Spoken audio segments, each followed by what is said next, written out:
Hey guys, friends, welcome back to the channel. I'm Natalie. I am the maker and creator behind the brand Brave Diamonds Handmade, and today I am sharing a reflection from the latest sermon at Stevens Creek Church, and it's part 3 of this series called When Life Doesn't Add Up.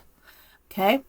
This message was delivered by Pastor Marty Baker on August 13th, 2023, and it's titled When Life Doesn't Add Up. Like I just said. If you haven't seen my reflections on parts 1 and 2 of this series, I've already shared those in previous videos, so feel free to check them out after this one. And before we dive in, I feel a little more organized this time, so that's great. But I just want to gently remind you that I am not a pastor or a church leader or, anything like that. I'm not a theologian or a seminarian. I'm just a fellow believer walking out my own faith and sharing what God is teaching me along the way. And it's a lot. But if you have any deep theological questions, I encourage you to reach out to a trusted and wise mentor or pastor, somebody that you can really trust. And this space is simply for encouragement and honest reflection. Okay? So we're looking at the book of Habakkuk. And I have a few facts. I've shared them in the previous videos, and I'll just drop them here as well. The book of Habakkuk, Habakkuk is considered one of the minor prophets. Hosea through Malachi, those are considered minor prophets. And all of their books were kind of consolidated into one book in the Tanakh called the 12. And it is the 8th book of the 12. But in the Old Testament, it is the 35th book of the Testament, and it was written around 610 to 605 BC, and right before the fall of Judah and the judgment of Judah, which is the southern kingdom of Israel. So what makes it unique is that it's not like the other prophets. It's not a message from God to the people. Okay, this is a conversation with God that Habakkuk has with God. He's at the cusp of a lot of things changing, and he's seeing a lot of injustice and idolatry and corruption. And as a prophet of God, he himself is going through a lot of questions and struggles. And so this is such a great book because it kind of embodies what it looks like as a person of faith to struggle and bring your questions and your struggles to God, and how God responds to those questions. So it's basically him complaining to God, wrestling with what's going on and what he doesn't understand, and justice seeming to go unpunished, and God seems silent. And so he's bringing this to God, and God responds not with quick fixes necessarily, but with a call to faith and a prophecy. Okay, so the scripture is quoted this for this sermon is from Habakkuk 2 verses 1 through 4, and I'm reading from the NIV, which is a New International Version, and I will post it here on the screen as we go. And it says, "I will stand at my watch and station myself on the ramparts. I will look to see what he will say to me, and what answer I am given to this complaint." Then the Lord replied, "Write down the revelation and make it plain on tablets, so that a herald may run with it. For the revelation awaits an appointed time. It speaks of the end and will not prove false. Though it linger, wait for it. It will certainly come and will not delay. See, the enemy is puffed up. His desires are not upright, but the righteous person will live by his faithfulness." Isn't that powerful? These are God's words to Habakkuk. Okay? And the final part, "but the righteous person will live by his faithfulness." That is quoted many, many times in the New Testament by Paul, Apostle Paul, and even Jesus. And it is really such a powerful statement of how God expects the righteous person to live, which is by his faithfulness, not by lies and by cliches and by fake smiles, but by his faithfulness. Okay? So, here are some of my reflections. Okay? This passage itself, it really hit me deeply.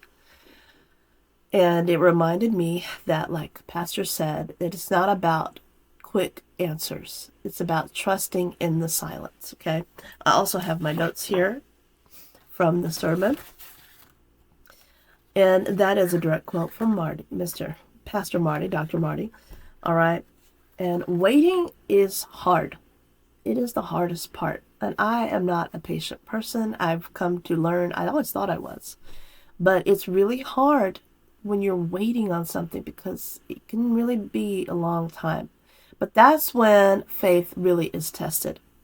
And Habakkuk, he didn't walk away. He stationed himself to hear from God. He trusted that God was listening and would respond. So, again, to me, this is such a key point. We have to find the details here, right? He positioned himself, he stationed himself to hear from God, not to see what God was going to do, but to hear. He trusted that God had heard him. He had faith that God was listening to him when he was lodging his complaints, which we went over in the first and second video. But he also trusted that God heard him and that he was going to answer, and he positioned himself to hear it. Sometimes God is talking, but we're not listening. We're not in a position to hear. So we need to put ourselves in a position. He put himself on a watchtower. So, and this is a question that Pastor Marty posed and that I also ask, where is my watchtower? Am I creating a space to hear from God? Am I positioning myself to hear from God? That watchtower can be the car. It can be the bathroom. Get some great ideas in the bathroom. It can be when I'm washing dishes. It could be when I'm crocheting or knitting. It could be anywhere for me. But where is yours? You need to position yourself to hear. Sometimes we just tell God what we want him to do, and we just wait for that to happen. And when he doesn't do, we get frustrated, or we might take matters into our own hands. But that's not what the next step should be. We should be listening. Sometimes we position ourselves to see, but we don't position ourselves to hear. And it's very important. God is talking to us. He's telling us what to do, but he is not loud and noisy about it. We need to position ourselves to hear it, to understand it, and then do the next thing. There are things that only he can do, but there's things that we also need to do. So let's position ourselves, okay, to hear from God. And that is the first anchor that we're going to get into here in a minute. So, where is your watchtower? Okay, where is it, or how are you going to be able to hear from God? Because he's going to respond to you and your questions and even your complaints to him. Before we went over in the other videos about getting real with God and being honest with your feelings and not sugarcoating things. And hey, God already knows what you're thinking. He knows how you feel. He knows you. He's all seeing, all knowing. So you're not going to surprise him. So you may as well drop the act and get real with him about how you really feel about what's going on. Because that's where true healing can begin, is when you actually acknowledge that there is a problem and that there is a wound, a question, a complaint. That's a relationship, guys. That's what a relationship is. It's not all sunshine and rainbows. And God knows what we're going through here on earth. And it's not that he's okay with it. Some of what we're going through is of our own, I wouldn't say it's all our fault, because not everything that happens to us is our fault. We are sometimes the victims of other people's choices. And God knows that, but he is with us. He never promises good times. He promises to be with us throughout every moment, every time. So anyways, I'm getting a little off track there, but let me come back to it, okay?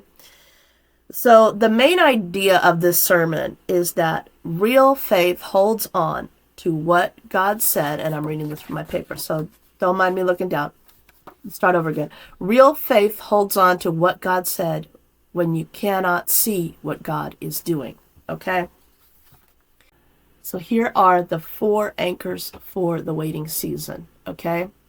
And these are 4 things that I'm going to be holding on to when life doesn't add up, which is frequent. Okay? Number 1, like I mentioned earlier, position yourself to hear from God.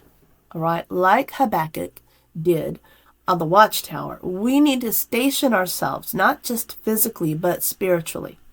That means creating an intentional space to listen, whether it's in a physical place that you can spiritually lock into, like, doing the dishes, or maybe in the car on your commute, walking the dog, something like that, okay? But it could be through prayer, it could be through journaling, or just a quiet time. Your watchtower might be a cozy chair, a walk in the woods, or a quiet moment before bed. But position yourself to hear, okay? And when you get that revelation and that word, write down what God tells you. God told Habakkuk to write the vision plainly, so it doesn't have to be fancy words or anything like that. But writing helps us to remember, reflect, and share. We need to be sharing what he's telling us, okay? A lot of times, now everything he tells us isn't for everybody. Some things it really is just for us.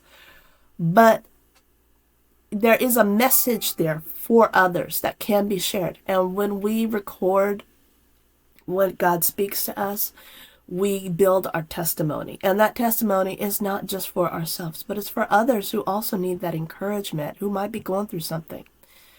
Me personally, I have a lot of stories, and there's one specific one about my daughter's birth story that I recorded previously and then didn't upload, but I will share it here. So look for that video to come soon. That I think is a good testimony. And since we have this kind of, I guess you call it a call to action, I'm going to do that. I'm going to share my testimony in the hopes that it will help somebody else. And there are tears, and it's a little bit much, but I do believe there is a lot of encouragement for others to hear. So number 2 was write down what God tells you. Number 3, wait for God's timing. Okay? In Habakkuk 2, verse 3, it says, though it linger, wait for it. It will certainly come and will not delay. What we perceive as delay sometimes is actually a preparation. It's a time where we can prepare to receive the word and the blessing coming with it, okay? He is aligning hearts and circumstances, and you may not see everything that's happening because it's happening in other people in the background. But it doesn't mean it's not happening. It is. He's never in a hurry. Pastor Marty touched on this. He's never in a hurry, but he's never late, okay? So it might seem like delay, but it's not. And it's not denial. It's preparation, okay? So just because it hasn't happened doesn't mean it's not going to. There's preparation that needs to take place. And sometimes we need to get out of our own way on this. Sometimes it might mean in this time of waiting that we might need to clean up some of our old messes. How about that? How about you're going to have to admit to some wrongdoings in the past. You're going to have to maybe, I don't know if you're going through something financial. Maybe you need to pay some debts. Maybe you need to concentrate on fixing things. And that it can be hard because a lot of times we just want things to be erased, but they can't be. And in this time where we're waiting for God to do what he does, we need to do what we know to do, what is right, okay? And that will prepare us to be in a place to receive his next instructions and his blessings, okay? So he's not going to be late. He's not going to be late. But this time is set aside for you to be listening and to be doing what you also need to be doing, okay? And number 4 is to live by faith. And isn't this something we hear all the time? But faith is not just belief. It's not a word. It is an action. It is endurance. It is holding on to what God said, even when the circumstances don't match. The circumstances don't make sense.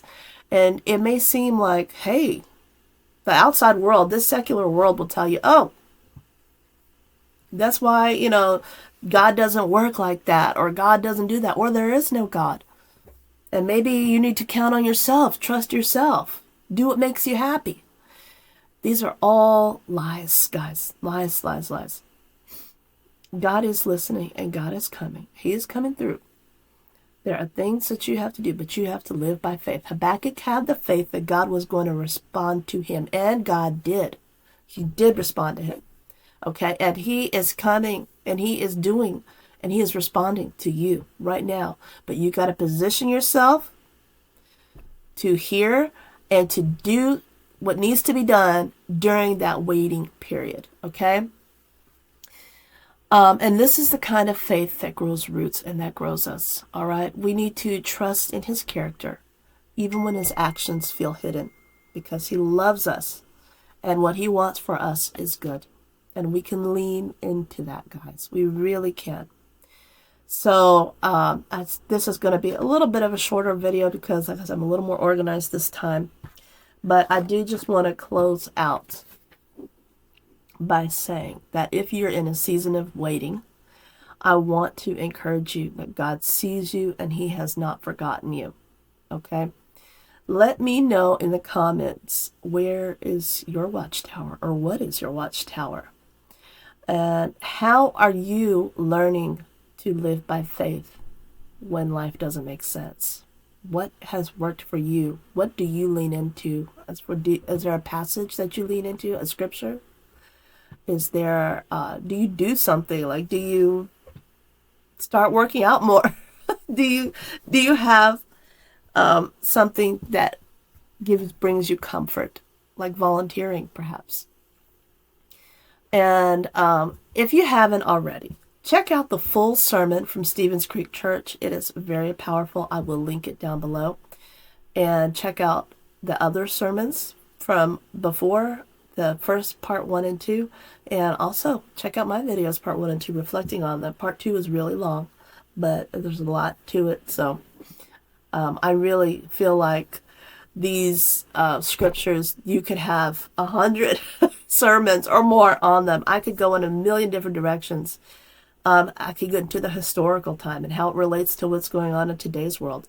But more than anything, this book of Habakkuk, it's only 3 chapters, so you can read it in like 10 minutes. And you will have read a whole book of the Bible. But it's so great because it really shows what to do in these moments.